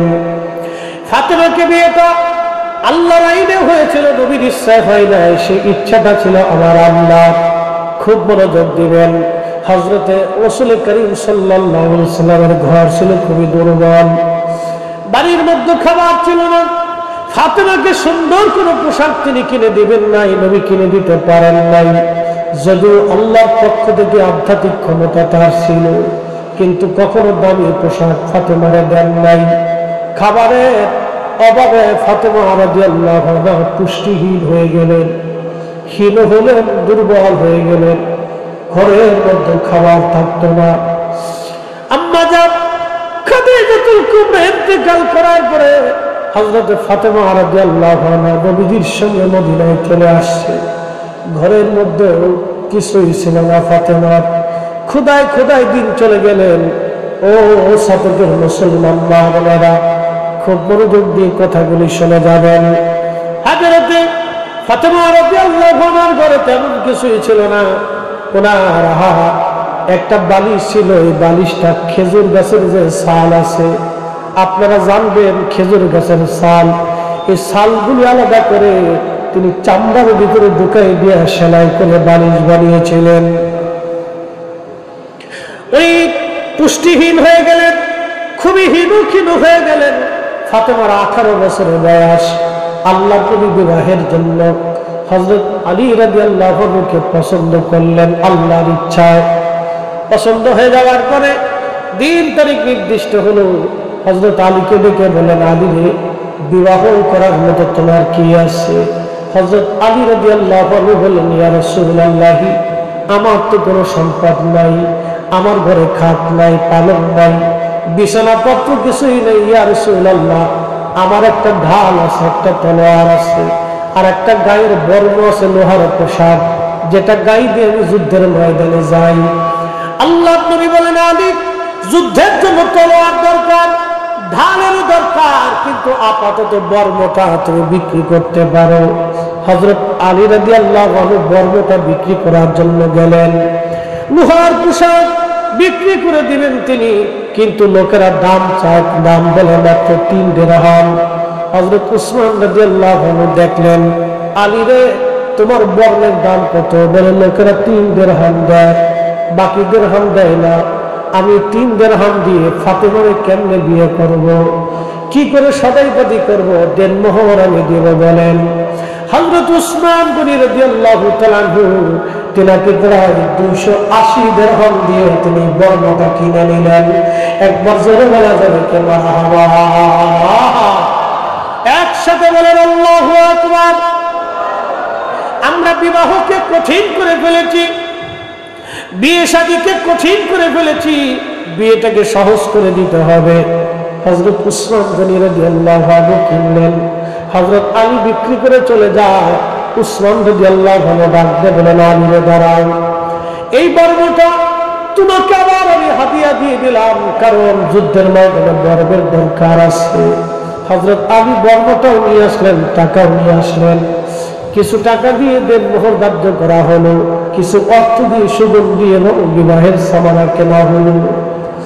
হযরত ফাতেমার সঙ্গে আলীর বিয়ে হলো। আলীর ঘরে ফাতেমা গেলেন। তোশক ছিল না, বালিশ ছিল না, একটা মাত্র কম্বল, গায়ে লাগাইলে মাথা ঢেকে ঢাকে না, মাথা ঢাকলে পা ঢাকে না, পা ঢাকলে মাথা ঢাকে না। কোন রকম হযরত ফাতেমা রাদিয়াল্লাহু আনহার সংসার। উনি খেজুরের ওই ছাল দিয়ে তিনি সেই দিন বালিশ বানিয়েছিলেন। আমাদের বালিশ কত দামি, কত সুন্দর, কিন্তু হযরত ফাতেমার বালিশ ছিল খেজুরের ছাল দিয়ে বানানো, চামড়া দিয়ে বানানো ছিল সেই বালিশ। সেই বালিশ মাথায় দিয়ে দীর্ঘ জীবন চলে গেল ফাতেমা রাদিয়াল্লাহু আনহা। একদিন হযরত আলী রাদিয়াল্লাহু আনহু ডাক দিয়ে বললেন, ফাতেমা রে, ঘরের মধ্যে আমাদের বিরাট অভাব, তুমি জানো আমি বড় গরিব মানুষ, আমার কামাই রুজি তেমন কিছু নাই। ফাতেমা, আল্লাহ নবীর দরবারে গনিমতের মাল আসছে, তুমি যাইয়া কিছু গনিমতের মাল আমাদের জন্য নিয়ে আসো। হযরত ফাতেমা সন্ধ্যা রাত্রিবেলা আল্লাহর হাবিবের হুজরা শরীফে গেলেন, ঘরের দরজার মধ্যে টোকা লাগাইলেন। হযরত উম্মে আইমান রাদিয়াল্লাহু আনহা ঘরের মধ্যে ছিলেন। আল্লাহর নবী উম্মে আইমানকে ডেকে বলতেছে, উম্মে আইমান, শোনো, ঘরের দরজায় যে টোকা লাগাইতেছে, টোকার আওয়াজে মনে হয় এটা আমার ফাতেমার হাত। দরজা খোলো। এই রাত্রিবেলা ফাতেমা কেন আসলো? কারণ কি, কি জন্য আমার ফাতেমা আসছে? তাড়াতাড়ি ফুল দরজা খোলো। দরজা খুলে দেওয়ার পরে ফাতেমা ঢুকলেন। আল্লাহ নবী তার বিছানায় বসাইলেন। কি হয়েছে ফাতেমা? বলো গো মা, কি জন্য তুমি আসছো? ফাতেমা কেঁদে দিয়ে বলেন, আব্বাজান, আপনি আমারে গরিব ঘরে আলীর ঘরে বিয়ে দিয়েছে। তিনি গরিব মানুষ, বাজার সবাই আমাদের হয় না, একদিন আনলে আর একদিন আমি না খেয়ে থাকি, একদিন রান্না হইলে আর একদিন রান্না হয় না। আব্বাজান, ঘরের মধ্যে কোনো আসবাবপত্র নেই, কোন রকম একটা খেজুরের মাদরের উপর আমাদের জীবন চলে। বালিশ নাই, খেজুর গাছের ছাল দিয়ে আমি বালিশ বানাইয়া বিছানা করে থাকি। একটা মাত্র কম্বল বাজার, এছাড়া আর কোনো কম্বল আপনার আলীর ঘরে নাই। খোদায় দিন যায়, শুনছি আপনার কাছে নাকি গনিমতের মাল আসছে। আব্বাজান, কিছু গনিমতের মাল যদি আমরা দয়া করে দিতেন। আল্লাহর নবী ডেকে ডেকে বলতেছে, রে ফাতেমা, গনিমতের মাল আমি তোমার দেব না, এটা আমার গরিব উম্মতের জন্য বরাদ্দ করছি। আল্লাহর হাবিব উম্মতকে কতটা ভালোবাসছে, আমাদেরকে কত পরিমাণে ভালোবাসছে, নিজের কন্যাকে ফেরত দিয়ে দিলেন। মেয়েটা ক্ষুধার্ত, চেহারার দিকে তাকানো যায় না। নবীজির কষ্ট হচ্ছিল, ডাক দিয়ে বলতেছে, ফাতেমা রে, তোমার গরিবতের মাল দিব না, আমি আমার গরিব উম্মতের জন্য বরাদ্দ করছি, এটা আমার গরিব উম্মতের জন্য বরাদ্দ রে ফাতেমা। একটা কথা মনে রাখবেন, আল্লাহ নবী বলছেন, শাসক গোষ্ঠীরা যদি সরকারি মাল নিজেদের ভোগ করে খায়, তাহলে বুঝবো কিয়ামতের আলামত, দুনিয়ার চাইতে কবর ভালো হবে। আর শাসক গোষ্ঠী যদি আমানতের সাথে তোমাদের সম্পদগুলি জনগণের মধ্যে বন্টন করে, তাহলে বুঝবা কবরের চাইতে দুনিয়া ভালো হবে। শতকের মুসলমান কি কঠিন সুসম্মান করল, সেই দিন মেয়েটাকে ফেরত দিয়ে দিলেন। মা, তুমি চলে যাও ফাতেমা, গনিমতের মালের একটা অংশ তোমাকে দেওয়া হবে না, এটা আমার গরিব উম্মতের জন্য বরাদ্দ। আমরা যে তারা বরের উম্মত, কয়দিন কেন্দেছি। আল্লাহর নবীর আদরের উম্মত আমরা কিছুই করতে পারি নাই। আহা, সেই দিন গরিব উম্মতকে নবীজি ভুলেন নাই। যারা গরিব আছেন চিন্তার কারণ নাই, পেরেশানি নিবেন না। আমার নবীকে গরিবরা আগে ভালোবাসছে, গরিবরা ভালোবেসে যাবে।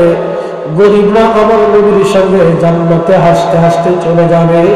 একবার জোরে বলা যাবে আল্লাহু আকবার। গরিবরা আগে হাসতে হাসতে জান্নাতে চলে যাবে আমার নবীর সঙ্গে। ফাতেমা মনটা বাজার করে চলে গেলেন, কিন্তু আলহামদুলিল্লাহ বললেন, এতটাও মন খারাপ করেন নাই। কিন্তু আল্লাহর নবীর ঘুম আসতেছিল না, সারা রাত নবীজি ঘুমাইতে পারতেছিলেন না। একবার ডান দিকে মুসুর দেন, আবার বাম দিকে মুসুর দেন। আম্মা খাদিজার তিরমানির পরে আমার নবীকে আগলে রেখেছিলেন হযরত ফাতেমা রাদিয়াল্লাহু আনহা। আহা, মেয়েটা এমন ভাবে নবীকে ভালোবাসতেন, যেই জন্য আল্লাহ খুশি হয়ে নবীকে বলেন, হাবিব আপনি বলে দেন, আপনার ফাতেমা হলো সাইয়্যিদাতুন নিসাই আহলিল জান্নাহ, জান্নাতের রমণীদের সর্দারিনী হলো আপনার ফাতেমা। একবার জোরে বলা যাবে আল্লাহু আকবার। আরে আমার রাসূলকে ভালোবাসার জন্য ফাতেমা যদি সাইয়্যিদানি হয়ে গেলেন, তিনি সর্দারিনী। সুন্নি আমরা মুসলমান, নবীর ভালোবাসার কথা আমরা ব্যক্ত করি, এই জন্যই রাসূলের ভালোবাসা পাহাড় সম গুনাহগুলি ধ্বংস হবে। নবীর ভালোবাসায় 8টা জাহান্নাম নিভে যাবে, যা 7টা জাহান্নাম নিভে যাবে, 8টা জান্নাত উম্মতের জন্য বরাদ্দ হবে। উম্মত যে জান্নাতের দরজা দিয়ে খুশি চলে যাবে সেই জান্নাতে। খুব মনোযোগ দেন, ফাতেমাতুজ জাহরা রাদিয়াল্লাহু আনহা চলে গেলেন। হযরত আলী ডাকতে বলেন, ফাতেমা রে, নবী কি বলেছেন? ফাতেমা বললেন, স্বামী আমার, আল্লাহ রাসূল বলেছেন গনিমতের মাল বলে গরিব উম্মতের জন্য বরাদ্দ হয়েছে, কিছুই দিবে না নবী, আমাকে ফেরত পাঠিয়ে দিয়েছেন। হযরত আলী আলহামদুলিল্লাহ বলে শুয়ে রইলেন। নারী সমাজ, ঘরের ভিতর থেকে যারা কথাগুলি শুনেন, ভালো করে শুনে যান। আল্লাহু আকবার। ফাতেমা রাদিয়াল্লাহু আনহা তিনি চলে গেলেন, নবীর ঘুম আসে না, বারবার বারবার এপিট ওপিট করতে লাগলেন। আল্লাহ নবী সকালবেলা ফজরের নামাজ পড়ে নবীজি তাড়াতাড়ি ফাতেমার ঘরের দরজায় আসছে, টোকা লাগাইলেন। আল্লাহ নবীর জন্য দরজা খুলে দেওয়া হলো।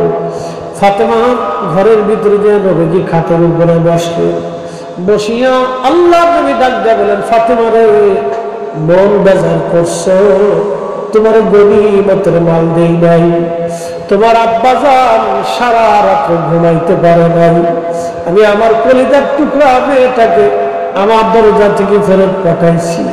ফাতেমা রে, তোমার আব্বা সারা রাত ঘুমাইতে পারে নাই। ফাতেমা, কিন্তু আমার মালিক আমার আল্লাহ আমার খালি ফেরত পাঠাই নাই, আমার আল্লাহ তোমার কাছে আমাদের পাঠাইছে। চিৎকার করে বলে বলবেন আল্লাহু আকবার। আমার আল্লাহ তোমার কাছে আমাদের পাঠাইছে। ফাতেমা, দুইটা জিনিস আল্লাহ তোমাকে দিতে বলেছে, হয় গনিমত নিবা, না হয় আল্লাহর কাছ থেকে তাসবিহ তুমি নিবা।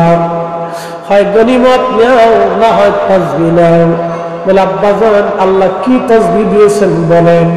বলে আল্লাহ তাসবিহ দিয়েছে প্রত্যেক দিন এশার নামাজের পরে রাত্রিবেলা ঘুমোতে যাওয়ার আগে তুমি 33 বার আলহামদুলিল্লাহ, 33 বার সুবহানাল্লাহ, 34 বার আল্লাহু আকবার বলে তুমি ঘুমাইবা। এই তাসবিহটা শুধু তোমার জন্য এবং আলীর জন্য আল্লাহ পাঠাইছে। হয় এই তাসবিহ তুমি নাও, না হয় তুমি গনিমতের মাল নাও। যদি এই তাসবিহ তুমি নাও, আল্লাহর ওয়াদা তোমার ঘরে অভাব থাকবে না, আল্লাহ তোমার উপরে খুশি থাকবে। ফাতেমা ডাক দিয়ে বলে, আব্বাজান আমার গনিমতের মাল লাগবে না, আল্লাহ দেওয়া তাসবিহটাই আপনি আমাকে দিয়ে যান। জোরে বলা যাবে কি মারহাবা। আমাদের মেয়ের আজকে দুনিয়ার মোহে পড়িয়া, সাজগোজে পড়িয়া দুনিয়ার পাগল পারা হয়ে গেছে নারী। দুনিয়ার পাগল পারা হওয়া যাবে না। ফাতেমার আদর্শ যদি আমরা নিতে পারি, বোন আমার, হাসতে হাসতে আলমারউ মা মান হাব্বা, আল্লাহ নবীর কন্যা সাইয়্যিদাতুন নিসাই আহলিল জান্নাহ ফাতিমাতুজ জাহরা রাদিয়াল্লাহু আনহার সঙ্গে আমাদের হাসর নাসর হয়ে যাবে রে বোন, আপনার হাসর হবে। আল্লাহ নবী বললেন, তুমি যাকে মহব্বত করো তার সঙ্গে তোমার হাসর নাসর হবে। ও মুসলমান, খুব মনোযোগ দিবেন, আমি রাসূল ভালোবাসার কথা বলতেছি। আল্লাহ নবীর প্রত্যেকজন সাহাবী এইভাবে নিজের জীবনকে উপেক্ষা করে আল্লাহ নবীকে ভালোবাসতেন। তারা নিজেদের পিছনে চামড়া দিয়েছেন, গোশত দিয়েছেন, সব কিছু উজাড় করে দিয়ে নবীকে ভালোবাসতেন তারা। আমরাও সেইভাবে ভালোবাসবো। কারো বেদাতের ফতোয়ার পক্ষে শোনার সময় আমাদের নাই। আমরা রাসূলুল্লাহর পক্ষে স্লোগান দিয়ে যাবে, ঠিক না বেঠে? বলেন তো জমিন কার? না না হয় না, ওরা বলেন জমিন কার, আসমান কার, সব কিছু কার আইনে চলে? জিকির কার, নামাজ কার? জিকির নামাজ সব আল্লাহ। জমিন আল্লাহর, আসমান আল্লাহর।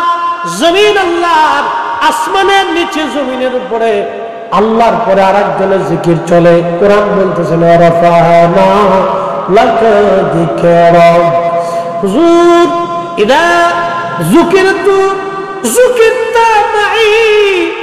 হাবিব, আপনি উম্মতকে জানান, আমি আল্লাহর জিকির যেখানে, আপনি নবীর জিকির হবে সেইখানে। আমি আল্লাহর শান যেখানে, আপনি নবীর শান হবে সেখানে। আমি আল্লাহর স্লোগান যেখানে, আপনি নবীর স্লোগান হবে সেখানে।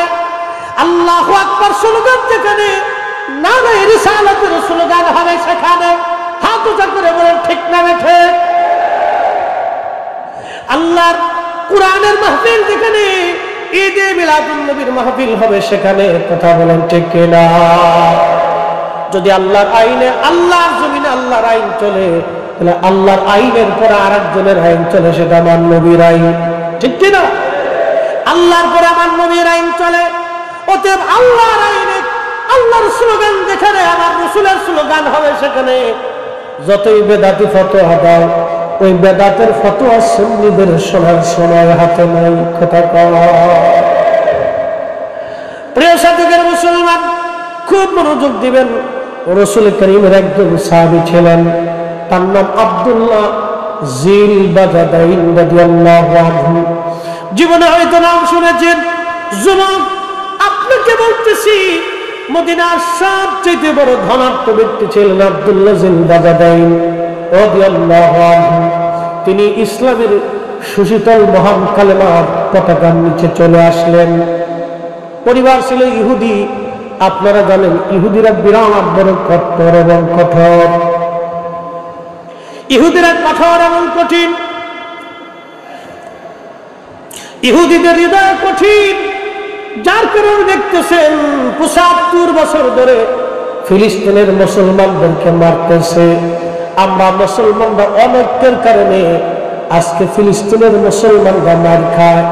হাজার হাজার হাজার হাজার ফিলিস্তিনি মুসলমান শহীদ হয়, এমন ভাবে মারতেছে, কবর দেওয়ার চিহ্নিত পর্যন্ত করা যায় না।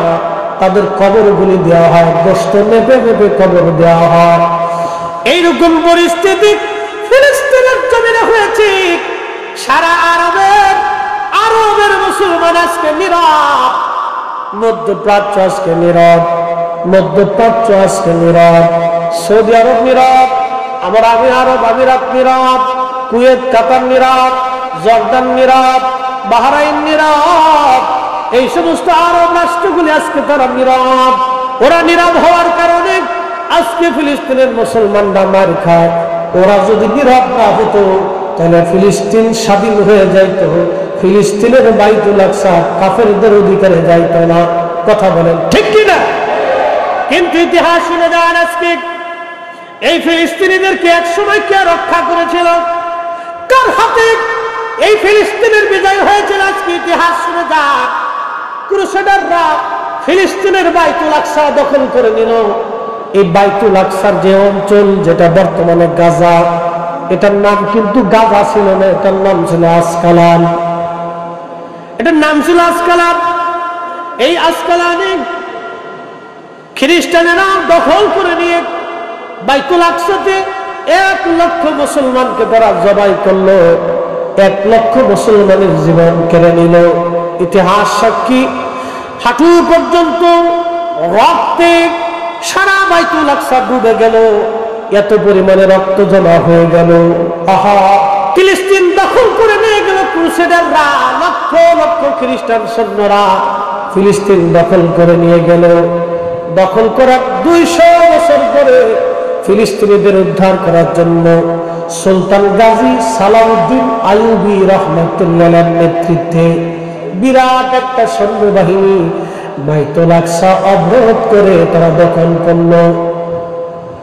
সুলতান গাজী সালাউদ্দিন আইয়ুবী, আমার দিকে তাকান, তিনি কে? কাট্টা সুন্নি একজন মুসলমান। তিনার পীর মুর্শিদ আল্লামা ইমাম ইজ্জুদ্দিন রাহিমাহুল্লাহ, বিশ্ববিখ্যাত আলেম এবং সুফি ছিলেন তিনি। আল্লামা ইমাম ইজ্জুদ্দিন রাহমাতুল্লাহ ছাত্র ছিল সুলতান সালাউদ্দিন আইয়ুবী রাহমাতুল্লাহ। উনার আপন ভগ্নিপতি, ইতিহাস শুনেন, উনার আপন ভগ্নিপতি, তার নাম বাদশাহ মুজাফফরউদ্দিন কুকুবুরি রাহমাতুল্লাহ আলাইহি। তিনি ছিলেন সুলতান মুহাম্মদ সালাউদ্দিন আইয়ুবীর আপন ভগ্নিপতি। তিনি ইরাকের ইরবলের বাদশা ছিলেন, বিরাট বড় বাদশা। কিন্তু তিনি আদিলান আবিদান জাহিদ, তিনি আদিল ছিলেন, নেককার ছিলেন, আবেদ ছিলেন, বড় বুজুর্গ ছিলেন এবং জাহিদ ছিলেন, দুনিয়া বিরাগী বাদশা। উনার স্ত্রী সুলতান গাজী সালাউদ্দিন আইয়ুবীর আপন বোন, তিনি টুপি বানাইয়া, টুপি সেলাই করে, টুপি বানাইয়া, টুপি সেলাই করে সংসার চালাইতেন। একবার জোরে বলা যাবে আল্লাহু আকবার। আর আমাদের দরবেশ নিয়ে গেল 60,000 কোটি টাকা, দরবেশ নিয়ে গেল 60,000 কোটি। আরে ভাই, খুব মনোযোগ দিবেন, দরবেশ নিল 60,000 কোটি। এইভাবে যদি চলে যায় তাহলে আমাদের হক নষ্ট হবে। সেই দিনে রাজা বাচ্চা যারা ছিলেন তারা সেই দিন টুপি সেলাই করে সংসার চালাইতেন। খুব মনোযোগ দিয়ে যাবেন। রাজা বাচ্চা যারা ছিলেন সংসার চালাইতেন সেই দিন হাত টুপি সেলাই করে সুলতান গাজী সালাউদ্দিন আইবের আপন বোন। শুনে যাবেন আজকে ইতিহাস, তার স্বামী রাজকীয়ভাবে রাজদরবারে 1 লক্ষ স্বর্ণ মুদ্রা খরচা করে তিনি মিলাদুন নবীর মাহফিল করতেন। একবার জোরে বলা যাবে আল্লাহু আকবার। না না, আরো জোরে বলেন আল্লাহু আকবার। তার মানে বাইতুল আকসা যারা বিজয় করেছে, বাইতুল আকসা যারা কাফেরদের হাত থেকে ছিনিয়ে এনেছে, তারা মিলাদুন নবীর মাহফিল করতেন, মিলাদুন নবী করতেন। আমি লিখি নাই, ইমাম ইবনে কাসির আল বেদার মধ্যে লিখেছেন, ইমাম সুয়ুতি হুসনুল মাকাসিদ লিখেছেন, ইমাম মোল্লা আলী কারি আল মাওরিদের মধ্যে লিখেছেন। আমি লিখি নাই, আমি বলি না, ইকরাম তাদের কিতাবের মধ্যে লিখেছেন। যারা বাইতুল আকসা মুসলমানদেরকে চিনিরা উপহার দিয়েছিলেন, কাফেরদের হাত থেকে ছিনিয়ে এনেছিলেন, তারা মিলাদুন নবী করতেন। তার মানে সুফিরা মিলাদুন নবীর মাহফিল করতেন। এটা যতই বন্ধ করে দেওয়ার চেষ্টা হোক, বাংলার জমিন কেন আজকে দেখলাম সারা পৃথিবীর প্রত্যেকটা বড় বড় শহরে মিলাদুন নবীর র্যালি হয়েছে। একবার জোরে বলা যাবে কে মারহাবা। ইতিহাস শুনেন, ইতিহাস শুনে যান, এগুলি আমাদের জানার দরকার। সুলতান গাজী সালাউদ্দিন আইয়ুবী সেই দিনের সেই বীর মুজাহিদ, তিনি যদি তলোয়ার না ধরতেন, আজকের এই Morocco, Algeria, Nigeria, Sudan, Ethiopia, Kenya, Senegal, আফ্রিকাতে ইসলাম, এশিয়া মাইনরে আরবের দেশ, লিবিয়া, লেবানন, তিউনিসিয়া, এই যে আপনার জর্দান, এরপরে সিরিয়ার এক অংশ থেকে শুরু করে বিরাট অংশ ক্রুসেডাররা দখল করে নিয়ে গেল মিশর পর্যন্ত। সেই দিন সুলতান গাজী সালাউদ্দিন আইয়ুবী লড়াই করে করে করে করে করে করে কাফিরদের হাত থেকে মুসলিম দেশগুলি পুনরুদ্ধার করে বাইতুল আকসা বিদায় করেছিলেন। তিনি সেই আবিদ জাহিদ, তার বোন টুপি সেলাই করে সংসার চালাইতো। তার স্বামী বিশ্ববিখ্যাত সেই আবিদ বাচ্চা জাহিদ বাচ্চা মুজাফফরউদ্দিন কুকুবরী রাহিমাহুল্লাহ রাজকীয়ভাবে বিশাল আকৃতি করে মিলাদুন নবীর মাহফিল ইন্তজাম করতেন। তারা শুধু আবিদ ছিলেন না, আশিক রাসূল ছিলেন। একসাথে জোরে বলা যাবে মারহাবা। আল্লামা মোল্লা আলী কারি তিনি তিনার কিতাব আল মাওরিদের মধ্যে তিনি আরেকখানা ঘটনা লিখতেছেন। ভারত উপমহাদেশে আরেকজন বাদশা ছিলেন, তার নাম বাদশা হুমায়ুন। নাম শুনছেন না আপনারা? বাদশা হুমায়ুন। এই হুমায়ুন বাদশার ছেলের নাম সম্রাট আকবর, বাবার নাম জহিরুদ্দিন মোহাম্মদ বাবর। এই বাবর ছিলেন আফগানি। বাদশা হুমায়ুন তেনার রাজদরবারে ওই সময়ে নকশবন্দিয়া তরিকার একজন শ্রেষ্ঠতম ওলি ছিলেন। এই আমার দিকে তাকান, রামপুর দরবার নকশবন্দিয়া সিলসিলা। আরো প্রত্যেকটা ওলিরা কেউ নকশবন্দিয়া, কেউ মুজাদ্দিদিয়া, কেউ কাদেরিয়া, কেউ চিশতিয়া, কেউ আবার চাবু তরিকার সবক আছে।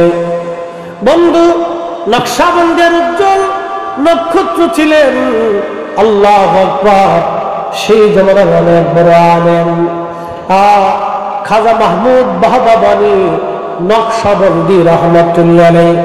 খাজা মাহমুদ বাহবাবানী নকশবন্দি। মোল্লা আলী কারির মতো বিশ্ববিখ্যাত মুহাদ্দিস তিনার কিতাবে তার নাম সম্মানের সাথে লেখছেন।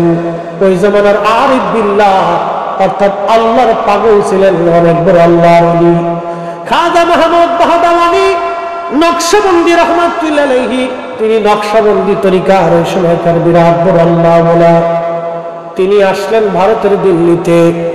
বাদশা হুমায়ুন তখন তিনার প্রধান উজির বৈরাম বেগকে বললেন, বৈরাম আপনি একটু যান, হুজুরকে আমার রাজ দরবারে দাওয়াত করে দোয়া করাইতে হবে। বৈরাম যায় বললেন, হুজুর আল্লাহর ওলি আপনাকে দাওয়াত করেছেন বাদশা হুমায়ুন রাজ দরবারে, আপনি একটু দাওয়াত কবুল করে নেন এবং দাওয়াত কবুল করে নিয়ে আপনি রাজ দরবারে দোয়া করে আসেন। সেই দিন বাদশা হুমায়ুনের উজিরকে খাজা মাহমুদ বাহবাবানী নকশবন্দি বললেন, ও উজির আপনি চলে যান, আমি মাহমুদ বাহবাবানী নকশবন্দি কোন রাজ দরবারে দাওয়াত গ্রহণ করি না। কোন রাজার কাছে আমি যাই না, এটা আমার আদতের বাহিরে। হুমায়ুনের প্রয়োজন হইলে তাকে আমার কাছে আসতে বলেন। একবার জোরে বলা যাবে কি মারহাবা? জোরে বলেন আল্লাহু আকবার। ওলিরা, ওলি যারা ছিলেন তারা সাম্রাজ্যের জন্য মুখাপেক্ষী ছিলেন না। সাম্রাজ্য আলারা ওলিদের কাছে যাইত। কি কথা কোন ঠিক কিনা? তো মনোযোগ দেন। বাহাদামানি নকশবন্দি রহমতুল্লাহ বলে আপনি চলে যান। তো বৈরাম খান উজিরে আজম হুমায়ুনকে, বাদশাহ হুমায়ুনকে, মুঘল সাম্রাজ্যের বাদশাকে বললেন, বাদশাহ হুজুর এই কথা বলে দিয়েছেন তিনি কোন রাজ দরবারে দাওয়াত নেন না, তিনি আসবেন না। বৈরাম খান চলে গেলেন। আবার যা বলতে যে হুজুর বিয়াদবি নিবেন না, বাদশাহ আপনার খেদমতে আমাকে আবার পাঠাইছেন, আপনি এমন কি করলে আপনি রাজ দরবারে যাবেন দয়া করে বলেন। তারপরে আপনি যাইয়া একটু দোয়ায় যাবেন বরকতের আশায়। বাদশাহ হুমায়ুন আপনাকে দাওয়াত করতেছে। তখন আল্লাহ মোল্লা আলী কারি মাক্কি লিখতেছেন আল মাউরিদের মধ্যে, ঠিক সেই সময় আল্লাহর ওলি ডাক দিয়ে বলেন, বৈরাম তোমার বাদশাকে যায় বলো যদি রাজ দরবারে মিলাদ শরীফের ইন্তজাম করে। আল্লাহু আকবার। না না না না, হয় না হয় না, আরো জোরে জোরে জোরে জোরে। কি শরীফ?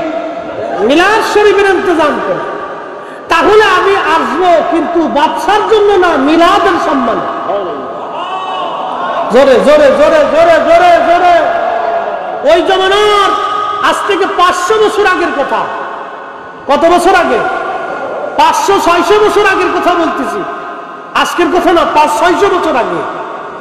সেই দিনে বিশ্ববিখ্যাত উপমহাদেশের শ্রেষ্ঠ নকশবন্দিয়া তরিকার শ্রেষ্ঠ আবিদ জাহিদ আলিম তিনি বলতেছেন, আমি বাদশার সম্মানে যাব না, আমি আল্লাহর রসুলের মিলাদের সম্মানে আমি সেখানে যাইয়া মিলাদ শরীফ পড়াবো, দোয়া করবো। একসাথে বলা যাবে মারহাবা। তাহলে আমরা ওলিদের পথে আসি না নাই? কে এসে বেদাত বলবে ওগুলি আমরা শুনবো, শোনার সময় আমাদের নেই।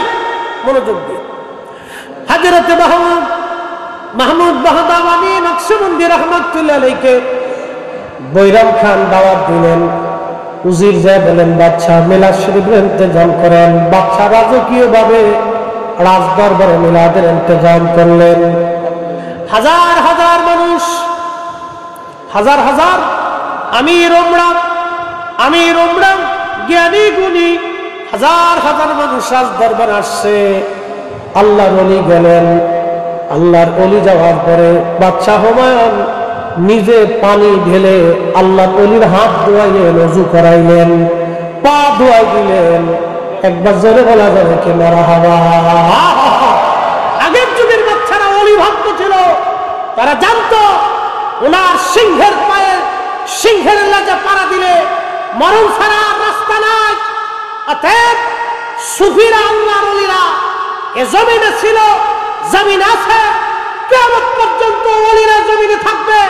কোনদিন জমিন ওলি শূন্য হবে না।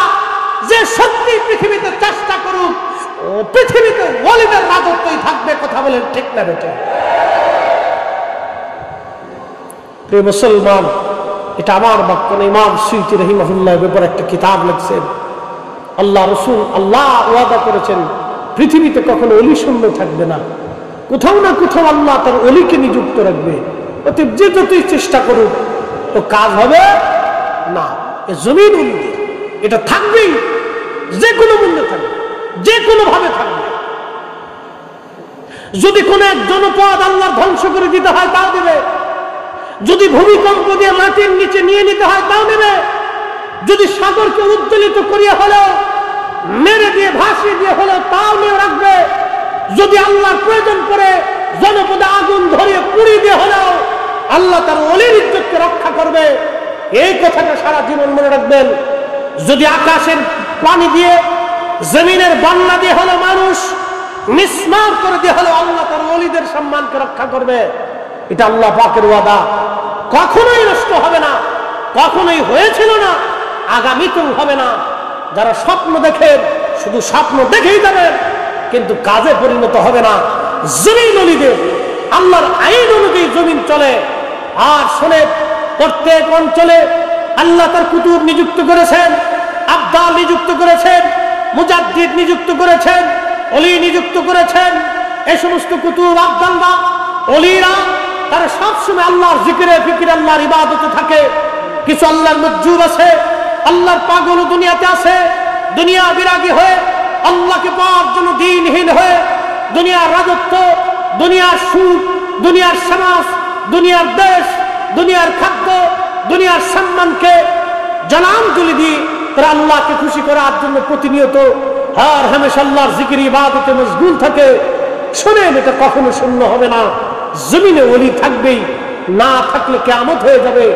আল্লাহর আসমানে বৃষ্টি বন্ধ হবে, জমিনে শস্য বন্ধ হবে, অগ্নিগিরি উৎপাদিত হবে, অগ্নিগিরি আগুন বের হয়ে আসতে থাকবে, নানান মুসিবত পৃথিবীতে চেপে আসতে থাকবে। এজন্য ওলি ছিল, ওলি আছে, কিয়ামত পর্যন্ত ওলি থাকবে, এটা কখনো বন্ধ হবে না। মোহতারাম সুলতান বাদশাহ হুমায়ুন সেই দিন হুজুরকে নিয়ে নিজে হাত ধোয়াইলেন, পা ধোয়াইলেন, ওযু করাইলেন, সম্মানের সাথে বসাইলেন। রাজকীয় ভাবে পবিত্র মিলাদুন নবী সাল্লাল্লাহু আলাইহি সাল্লামের মাহফিল কায়েম হলো। মোল্লা আলী কারি মক্কি হানাফি রাহিমাহুল্লাহ আজ থেকে 450 বছরের গুনার কিতাব আল মাওরিদুর রাদি ফি মাউলিদিন নবীর ভিতরে তিনি লিখতেছেন, সেই দিন রাজকীয় ভাবে মহাধুমধামে মিলাদ শরীফ হয়ে গেল। হয়ে যাওয়ার পরে হুজুর দোয়া করলেন, শুধু একটু দুয়ার আশায় বিরাট বড় মিলাদের ইন্তজাম করেছিলেন বাদশাহ হুমায়ুন। তার মানে বোঝা গেল এই মিলাদ মাহফিলগুলি এগুলি আগে থেকেই চালু হয়ে আসছে। এগুলির মাধ্যম দিয়ে তারা তরিকতের, তাসাউফের, ইসলামের খেদমত দেশে দেশে স্থানে স্থানে করে গেছে। কথা বলে ঠিক না বেঠে? এগুলি চলবে, বন্ধ হবে না। মোহতারাম, আল্লাহ আমাদের প্রত্যেকের দ্বীন মিল্লাতের উপরে দায়ম কায়েম রাখুন, আউলিয়া কেরামের পথে আমাদেরকে শক্ত করে রাখুন। সকলে বলে আমিন। বন্ধুগণ আমার, আলোচনা লম্বায়িত নয়, শেষের দিকে নিয়ে আসবো। হযরত ফাতেমা রাদিয়াল্লাহু আনহার কথা বলছিলাম, ওয়াজ আমি শেষ করে দিব। যেহেতু পবিত্র মিলাদুন নবীর মাহফিল, আমার নবীর জীবনের শেষ সময় দুটি কথা বলে শেষ করে দিব। হযরত ফাতেমা রাদিয়াল্লাহু আনহার জিন্দেগি বড় কষ্টের মধ্যে গেল। আল্লাহর নবী অসুস্থ হয়ে গেলেন, ইন্তেকাল হয়ে যাবেন। 12 তারিখ সোমবারে নবীজি দুনিয়াতে আসছেন। আবার এই 12 তারিখে নবীজি দুনিয়া থেকে চলে গেছেন। নবী আমার অসুস্থ, খুবই দুর্বল হয়ে গেলেন। আল্লাহর নবী ফাতেমাকে ডাকলেন, সাহাবীরা রে, আমার ফাতেমারে একটু ডাকেন, ফাতেমার সঙ্গে দুটি কথা বলবো আমি। হযরত ফাতেমা রাদিয়াল্লাহু আনহাকে ডাকা হলো। ফাতেমা দৌড়াই গেলেন বাবার কাছে। বসে বসে ফাতেমা রাদিয়াল্লাহু আনহা কাঁদতেছিলেন। আল্লাহর নবী ডাক দিয়ে বললেন, ফাতেমা রে, কি জন্য তুমি কাঁদো? ফাতেমা বলতেছে, আব্বাজান, আপনার বিরহ বেদনার চিন্তায় কাঁদতেছি। আমার আপনি এতিম বানায় চলে যাবেন, কি করে আমি ফাতেমা সহ্য করবো? আব্বাজান, বিরহ বেদনার কান্দি। কোরআন শরীফ আল্লাহ বলে দিলেন, ওয়ালাল আখিরাতু খায়রুল লাকা মিনাল উলা। হুজুর, দুনিয়ার জিন্দেগির চাইতে পরকালের জিন্দেগি আপনার জন্য উত্তম হবে। নবীজির সময় গলায় গেল, বিদায়ী ঘন্টা বেজে গেল, অর্থাৎ আল্লাহর হাবিবের বিদায়ের সময় চলে আসলো। ফাতেমা কান্দে। নবীজি ডাক দিয়ে বলেন, ফাতেমা রে, তুমি কি জানো আল্লাহ আমাদেরকে কি সম্মান দিয়েছে? ফাতেমা রে, আল্লাহ তোমার একজন বাবা দিয়েছে, যেই বাবা সৃষ্টির মধ্যে শ্রেষ্ঠ, যেই বাবারে আল্লাহ হাবিবুল্লাহ বানাইছে। ফাতেমা রে, আল্লাহ তোমার দুইটা সন্তান দিছে, কারো ঘরে এরকম সন্তান আল্লাহ দেয় নাই। আমার আল্লাহ দুইটা সন্তানের কি নাম দিছে জানেন যে ফাতেমা? আল হাসান ওয়াল হুসাইন সাইয়্যিদা শাবাবি আহলিল জান্নাহ। আমার হাসান আর হুসাইন দুইজন জান্নাতের যুবকদের সর্দার। ফাতেমারে তুমি কি জানো কুরাইশ পরিবারে বনু হাশিমের ভিতরে তোমার বাবার পরিবারের চাইতে শ্রেষ্ঠ পরিবার পৃথিবীতে আর কারো নাই রে ফাতেমা। আল্লাহ আমাকে আহলে বাইত বানায় দিচ্ছে রে ফাতেমা। এই পরিবারের চাইতে দামি পরিবার আর দুনিয়াতে নাই। ফাতেমারে তুমি কি জানো আমার পরিবারকে কত বড় মর্যাদাশীল আল্লাহ বানাইছে। তোমার বংশের ভিতরে জাফর নামক একজন, যার দুইটা হাত কাফেররা কেটে ফেলে দিয়েছিল রে ফাতেমা, আল্লাহ হাতের বদৌলতে তার পাখা দিয়ে দিচ্ছে। আমার জাফর জান্নাতের আটটা দরজা দিয়ে যেখানে খুশি সেখানে সেখানে আমার জাফর ঘুরে বেড়ায়। ফাতেমারে শোনো, তোমার বংশের ভিতরে তোমার দাদা, তার নাম আমির হামজা, আল্লাহ তারে সাইয়্যিদুশ শুহাদা বানাইছে, শহীদদের সর্দার বানাই দিছে। ফাতেমারে তুমি কি জানো তোমার আব্বা জানকে আল্লাহ কত বড় মর্যাদাশীল বানাইছে? ফাতেমা, ফাতেমারে আরো শোনো আল্লাহ কি পরিমাণে মর্যাদা দিচ্ছে। তুমি কেন কান্দো রে মা? তুমি ওই আলীর সঙ্গে আমি বিয়ে দিয়েছিলাম রে ফাতেমা, সে আলীর ব্যাপারে তোমার মন খারাপ ছিল, তুমি গরিব ঘরে, আমি কেন তোমার বিয়ে দিলাম? ফাতেমা, আলীর সাথে তোমার বিয়ে দিছি, বিয়েটা আমার ইচ্ছায় হয় নাই, তোমার সঙ্গে আলীর বিয়েটা আমি আমার আল্লাহর ইচ্ছায় দিয়েছিলাম। তোমার স্বামী আমি পছন্দ করি নাই, আল্লাহ নিজে পছন্দ করেছে। একবার জোরে বলবেন তো আল্লাহু আকবার।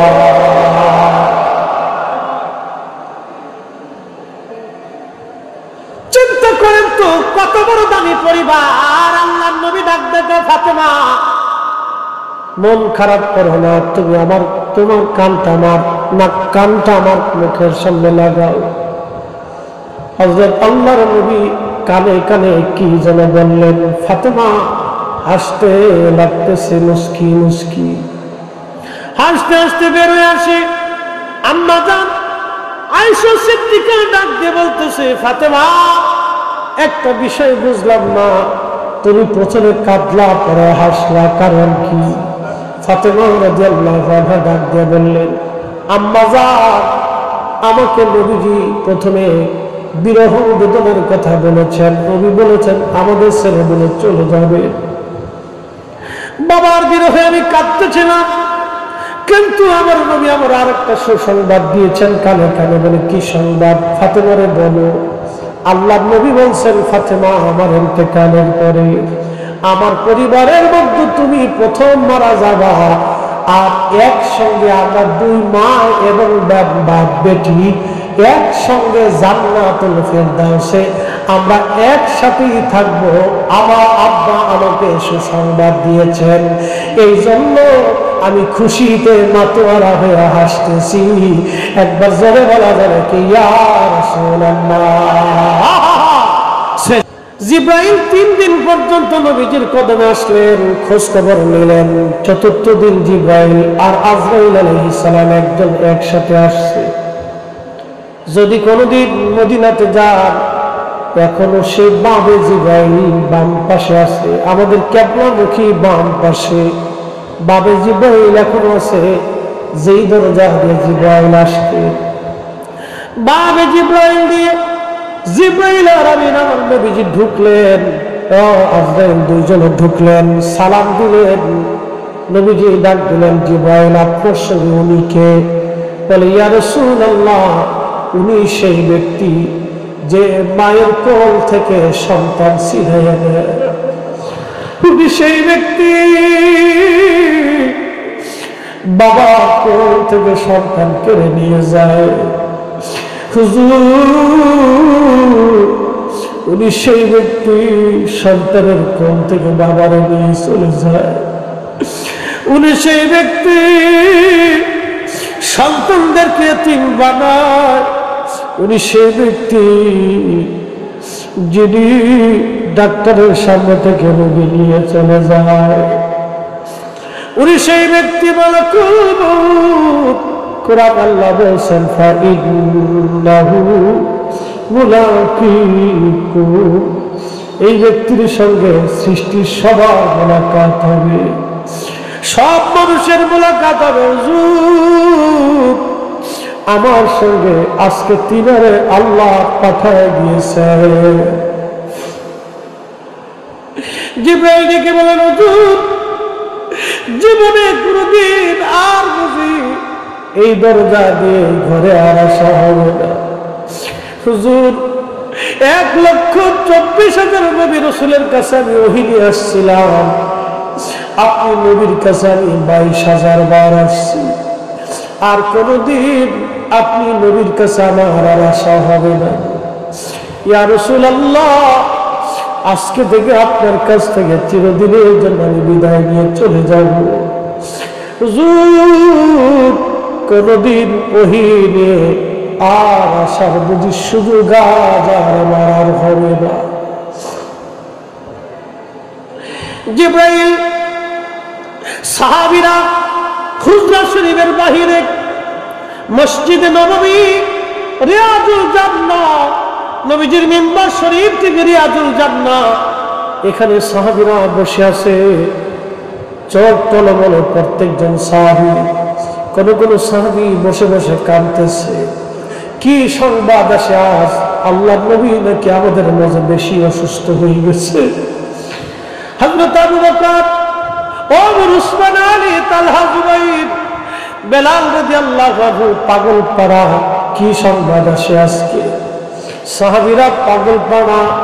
আম্মা জান্নাত বলতেছিলেন আমরা পাশের ঘরে সবাই মিলে কাপড় মোড়া দিয়ে চাদর টেনে মোড়া দিয়ে বসে আছি, কি সংবাদ আমাদের মাঝে আসে? রাসূল কি দুনিয়াতে থাকবে নাকি না চলে যাবে? উম্মতের কঠিন দিন আসবে নাকি? রহমতের নবী আমাদের মাঝ থেকে বিদায় হবে নাকি চলে যাবে নাকি? খুব চিন্তিত আমরা। যদি রাসূল না থাকে রে বেঁচে থাকবো কার জন্য? যদি রাসূল না থাকে কি ফায়দা হবে দুনিয়াতে? সবাই চিন্তায় পেরেশান। এমন সময় আজরাইল ডাক দিয়ে বলেন ইয়া রাসূলুল্লাহ, আল্লাহ পাক আমার হুকুম করছেন আপনার দরবারে পেশ করার জন্য। আপনি যদি অনুমতি দেন জান কবজ করে আপনাকে নিয়ে যাব, আর অনুমতি যদি না দেন আপনাকে রেখে চলে যাব। যতদিন মন চায় আপনি ততদিন দুনিয়াতে উম্মতের মাঝে থাকবেন। আল্লাহর নবী জিবরাইল আলাইহিস সালামের দিকে তাকায় বললেন জিবরাইল হুকুম কি আল্লাহর এরকম? জিবরাইল ডাকতে বলেন হ্যাঁ ইয়া রাসূলুল্লাহ, আল্লাহ আজরাইলকে পাঠাইছে আপনাকে নিয়ে চলে যাওয়ার জন্য। হুকুম দিছে আপনি এজাজত দিলে আপনাকে নিয়ে যাওয়া হবে, আর এজাজত যদি না দেন আপনাকে রেখে চলে যাওয়া হবে। হুজুর তবে আমার মালিক আমার আল্লাহ আপনার দিদারে আগ্রহী হয়ে আছে, আপনার দিদারে আল্লাহ আগ্রহী হয়ে আছে, আপনার দিদারে আল্লাহ আগ্রহী হয়ে আছে। আল্লাহ তুমি ডাকতে বলতেছে আজরাইল আমার মাসুক আমার আল্লাহ আমার দিদারে আগ্রহী আজরাইল, আর দেরি কইরো না, এবার আমাকে নিয়ে চলো, আর আমি থাকবো না। আজরাইল বক্ষ মোবারকে হাত দিলেন। নবীজি ডেকে বলেন আজরাইল আমার কষ্ট হয়। আজরাইল বলতেছে আল্লাহর কসম করে বলি ইয়া রাসূলুল্লাহ, সৃষ্টির মধ্যে আপনার জান কবজের ব্যাপারে আল্লাহ আমাকে সতর্ক করে দিয়েছে। যদি আপনি নবীর কষ্ট হয়, যদি আপনি নবীকে আমি ব্যথা দেই, কষ্ট দেই, আমি যদি আমার সীমানার বাহিরে চলে যাই আল্লাহ আমাকে জ্বালিয়ে পুড়িয়ে শেষ করে দেবে। রব্বুল কারীম আমাকে সতর্ক করে দিয়েছেন আপনার জান কবজের ব্যাপারে, এত সতর্ক করলেন আল্লাহ। যদি আমার বেয়াদবি হয়ে যায় সর্বনাশ হয়ে যাবে আমার। হুজুর আপনার আগে এবং পরে আপনার মতো কারো সঙ্গে আর এরকম আচরণ করা হবে না, কারো কাছ থেকে এতজন নেওয়া হবে না, অনুমতি নেওয়া হবে না। ইয়া রাসূলুল্লাহ একটু কষ্ট হবে, ধৈর্য ধরবেন। আপনার চাইতে এত আসানে কাউকে নেওয়া হয় নাই, আর কাউকে আল্লাহর দরবারে নেওয়া হবে না। তখন আমার নবী ডাক দিলেন, আজরাইল তোমার কথাটা বলে দিয়ে যাই, আমার উম্মতের কষ্ট দিও না, আমার উম্মতের কষ্ট দিও না। আমরা সেই নবীর উম্মত, ইন্তেকালের সময় যে নবী আমাদেরকে ভুলে নাই, আমরা জীবন চলে যাবে নবী ভুলতে পারবো না। হাত উঁচা করে বলেন ঠিক না বেঠে?